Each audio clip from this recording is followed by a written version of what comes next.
बचकेन rape के विरोध में दक्षता महिला समिति ने जोरदार प्रदर्शन करते हुए सीएम योगी पर निशाना साधा। आपको बता दें, महिला दक्षता समिति की सैकड़ों महिला कार्यकर्ताओं ने यूपी में बढ़ते रेप केस को लेकर दिल्ली के जंतर मंतर पर जोरदार प्रदर्शन किया। साथ ही उन्होंने कहा कि यूपी में बढ़ते रेप केस को लेकर केंद्र सरकार को विशेष ध्यान देना चाहिए। साथ ही फास्ट ट्रैक कोर्ट में एक कानून बनाए जिसमें रेप के मामलों को 1 महीने के अंदर दोषियों को सजा मिल सके। वहीं इस मामले में महिला दक्षता समिति की अध्यक्ष विनीता शिखर का कहना है कि यूपी में रेप के मामले लगातार बढ़ रहे हैं। साथ ही उन्होंने आरोप लगाया है कि ज्यादातर मामले योगी सरकार दबाने की कोशिश करती है। हाथरस कांड आने के बाद बहुत से रेप केस सामने आए, लेकिन जो केस उजागर हो जाते हैं उसमें कार्यवाही की जाती है, बाकी के मामलों को रफा दफा कर दिया जाता है। सच्चाई यह है कि योगी आदित्यनाथ कितने ही वादे कर दें, लेकिन यूपी में कानून व्यवस्था मजबूत नहीं है, फिर भी योगी सरकार बड़े बड़े दावे करती है। हमारी मांग है कि योगी सरकार इस मामले में ज्यादा गंभीरता जताए, साथ ही बढ़ते रेप केस को लेकर एक कानून बनाए कि फास्ट ट्रैक में ही 1 महीने के अंदर दोषियों को फांसी मिल सके, जिससे कोई भी ऐसी वारदात को अंजाम देने से पहले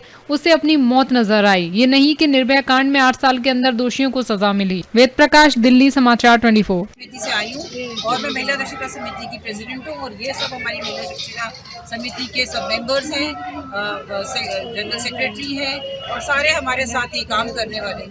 जैसे आज दिल्ली का जंतर मंतर पर है और आप कह रहे कि सुरक्षा चाहिए, निर्भया कांड बार बार होते हैं, हाँ, तो क्या कहना चाहिए? निर्भया कांड बार बार होते हैं, इसके बारे में हम यही कहना चाहते हैं कि अभी तो एक शाही अखबारों की सूख ही नहीं पाती, तब तक खबर आ जाती है बलात्कारों की। मगर ये क्या हो रहा है, अभी जब हाथरस का केस डिस्कस हो रहा है और सारे मीडिया में फैला हुआ है, तब तक वह मेरठ में हो जाता है, बलरामपुर में हो जाता है, आजमगढ़ में हो जाता है, बिहार में हो जाता है, मथुरा में हो जाता है। मतलब ये कौन है, ये लोग कौन, ये हैवान है, कौन ये राक्षस है जिनको कि किसी बात का असर ही नहीं है। तो हमारे को सिर्फ आज यहाँ पे नारा लगाने का कारण ये है, हम घरों से ऐसी स्थिति में कोरोना के टाइम पे भी निकल के आए हैं कि यहाँ पर आके हम नारा लगा के ये बोल सकें कि हमारी यही मांग है कि फास्ट ट्रैक कोर्ट हो, इनको जल्दी से जल्दी सजा दी जाए और मौत ऐसी मिलनी चाहिए जो दर्दनाक हो, जिससे कि एक फियर क्रिएट हो। डर ही नहीं हो रहा है, दहशत ही नहीं हो रही है। ये लोग सोच रहे हैं कि बच जाएंगे, जान से मार देंगे,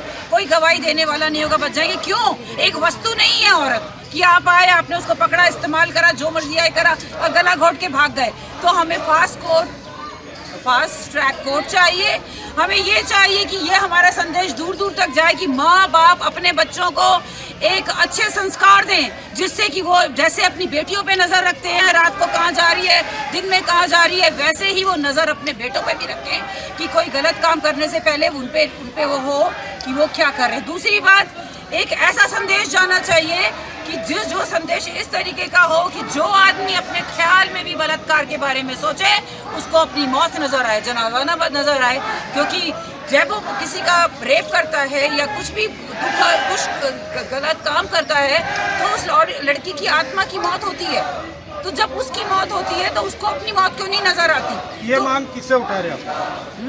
ये मांगे किससे उठा रहे हैं? ये मांग हम अपनी गवर्नमेंट से उठा रहे हैं या हमारे अपने प्रधानमंत्री जी से हम ये कह रहे हैं, जो कि हमेशा कहते हैं बेटी पढ़ाओ, बेटी बचाओ, बेटी पढ़ाओ। हम कहते हैं हमें बेटी को सुरक्षा दो, और जब बेटी सुरक्षा के लिए पुलिस स्टेशन या कहीं पे भी अगर किसी तरीके की भी एक छोटी सी भी डिमांड करती है, तो लड़की होने के नाते उसकी बात सुनो। आप उस पर आगे क्या कार्रवाई करनी है बात में, लेकिन तुरंत ही उसको सपोर्ट वहाँ मिलना चाहिए, सुरक्षा मिलनी चाहिए, जिससे कि एक लड़की इन दरिंदों से डरना छोड़े। जी मैडम, जंतर मंतर पे आए, एक आवाज़ उठाने के लिए आए, महिला अपराध जो बढ़ते जा रहे हैं उसको लेके आप लोगों ने आवाज़ उठाई, क्या मैसेज देना चाह रहे हैं और किसको देना चाह रहे हैं?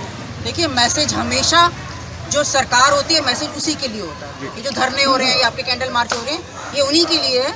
जो भी सरकार होती है, जो पावर में है, उन्हीं के लिए है कि कृपया इस चीज़ों को रोकने का बंदोबस्त करिए, कृपया हमारी बेटियों को सुरक्षित करिए, ताकि हमारी बेटियां भी उसी तरह से आगे बढ़ सकें जैसे बेटे बढ़ रहे हैं। ऐसा नहीं है, बेटियां बहुत आगे बढ़ रही हैं, लेकिन ये जो रोज केसेस होते हैं, इसमें जब माँ बेटी निकलती है घर से, तो माँ की जान निकली रहती है जब तक बेटी घर नहीं आती।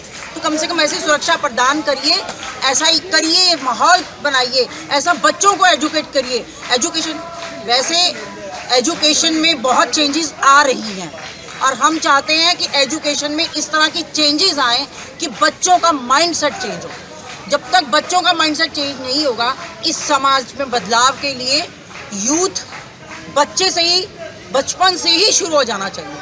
बचपन से ही वो बच्चा जवान बनेगा जाके। अगर हमने उसमें संस्कार ऐसे भरे हैं तो वो कल को ये गलत काम करने से पहले 100 बार सोचे। यानी कि जो माँ बाप है वे बच्चों को सही संस्कार नहीं दे रहे। बच्चों को माँ बाप संस्कार देते हैं, ऐसा नहीं है। अपनी तरफ से हर माँ बाप अपने नहीं, बच्चों को जैसे आप अभी कह रहे कि बच्चों में संस्कार सिखाने पड़ेंगे दोबारा, इसलिए उसका कारण क्या है? किसकी खामियां माने? उसका कारण खामियां पूरे आसपास का जो वातावरण है इस तरह का हो चुका है। हम लोग वेस्टर्नाइज होते होते, हम लोग वेस्ट पाश्चात्य संस्कृति को ग्रहण करते करते हमारी ये हालत हो गई है कि ना तो हम इधर के हैं और ना हम अपनी संस्कृति भी छोड़ दी और ना उनको पूरी तरह से ग्रहण कर पाए। तो ये जरूरी है कि हम अपनी जड़ों से जुड़े रहें। ऐसा नहीं कि हम अपनी जड़ें छोड़ के और चल दिए आगे, हमें पता ही नहीं है रास्ता किधर जा रहा है। इसलिए ये ज़रूरी है। ज़रूरी जैसे हम छोटे थे तो तब भी कोर्सेज में ये होता था, मॉरल साइंस होती थी, हम लोग, हमें आज तक याद है। लेकिन आज वो कोर्स में कुछ है ही नहीं है। बच्चों को एडुकेट क्या कर रहे हैं? बच्चों को मॉडर्न कर रहे हैं। मॉडर्न क्या कर रहे हो आप? लेकिन बच्चों के modern लैपटॉप हाँ। हाथ में दे दिया, बच्चों को हर चीज़ उस तरह से दे दी और बच्चों को मॉडर्न कर दिया कि जाओ जो मर्जी करो। बच्चों ने मुंह से निकाला, तुमने वो चीज़ ला के दे दी। कोरियोग्राफी कोई मेहनत नहीं है, कोई कुछ नहीं है। मैडम अभी बच्चों को क्या मैसेज देना चाहिए? बच्चों को मैं यही मैसेज कर देना चाहूँगी कि बच्चे, सबसे पहले आप स्कूल्स में जड़ बच्चों की कहाँ से बनती है? घरों से बनती है और स्कूल से बनती है। ज़्यादातर टाइम बच्चा काफ़ी 8 घंटे स्कूल में बिताता है। स्कूल में अगर ये माहौल हम क्रिएट करें कि अब जो बातें हो रही हैं, जिस तरह की डिस्कशंस हो रही हैं, डिबेट्स हो रही हैं, अगर हम इस तरह को एजुकेशन सिस्टम को इस तरह से प्रमोट करें और उस तरह से प्रेजेंट करें तो ये बातें बहुत कंट्रोल होंगी।